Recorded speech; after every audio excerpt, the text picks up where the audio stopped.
From Lady Gaga on Monday to Justin Timberlake on Wednesday, First Niagara Center is seeing lots of big stars this week. We're gearing up for tomorrow's show with a look back at the impressive career of JT in another edition of Tuneday.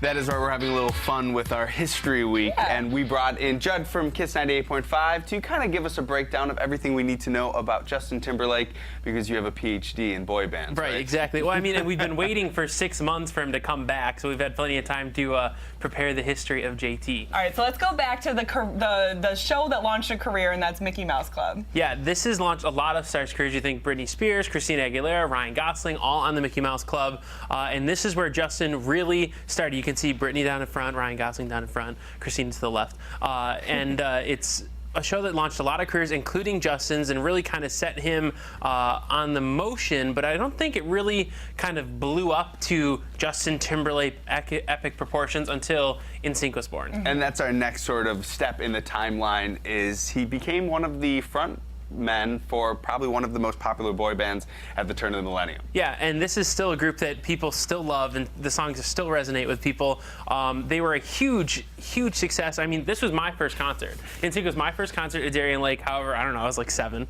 And this is a group that changed the music industry. Lots of other boy bands have come and go and tried to do what they have done. But even back years and years now that music is consumed differently, NSYNC still holds a lot of the records for most songs bought and CDs sold and things like that. And it really kind of set Justin Timberlake on the music scene, for sure. And then, of course, a couple years after that, and after all their success, he launched his solo career. Yeah, they went on a hiatus. He had his album Justified, which had a lot of Justified and Future Sex love songs like Cry Me a River, Senorita, Rock Your Body, songs off of those albums. And this is where I think people knew Justin Timberlake was the real deal, because he really kind of was the front man of NSYNC. Not to say that they weren't all talented, and you know, other of them have had other solo success as well, but he was, you know, the man.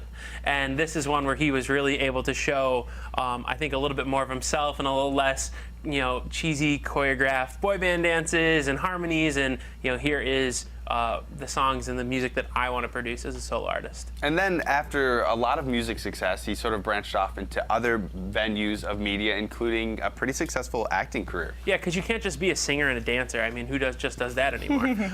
He starred in a bunch of movies, including The Social Network, which is a hugely successful movie.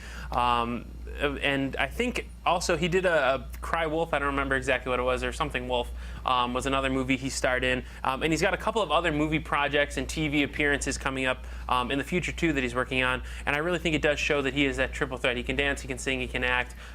He's a great public speaker. He's really kind of the all-around perfect man. Someone has a man crush in here. So I think, but when he got so into acting, a lot of people were nervous that he wouldn't, or his music fans, that he wouldn't go back to music. But of course, he's back. The 2020 experience has done extremely well. There's a lot of kind of controversy around the 2020 experience.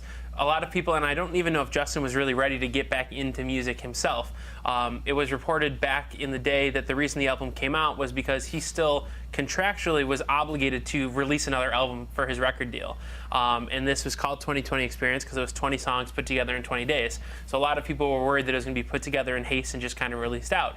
When you hear the songs, it doesn't really matter if they were put together in haste. They still sound pretty darn good. Mirrors, Suit and Tie, huge hits off the record. And now he's working with Michael Jackson, even after Michael Jackson's passing. So that was a pretty cool collaboration. Elaborate a little bit more on that. Love Never Felt So Good is an old new song. It was recorded, I believe, back in either the late 80s, early 90s by Michael Jackson. It was kind of in the Jackson vault, along with a bunch of other songs off his Escape album. And they basically took the vocals that Michael Jackson had laid down and filled in the gaps with other artists. This song, including Justin Timberlake with Love Never Felt So Good. And I think it fits so well because he does take a lot of kind of cues and feeling of Michael Jackson in some of his songs. I guess probably a little bit more of the latter songs than maybe the newer ones. So it was just kind of like that perfect music marriage. Kings of pop, new and old, right there, working together. Absolutely. Thanks so much for that musical history lesson this morning, Judd. Of course, we're all looking forward to the show tomorrow night, First Niagara Center. Thanks for coming in for another Tuneday.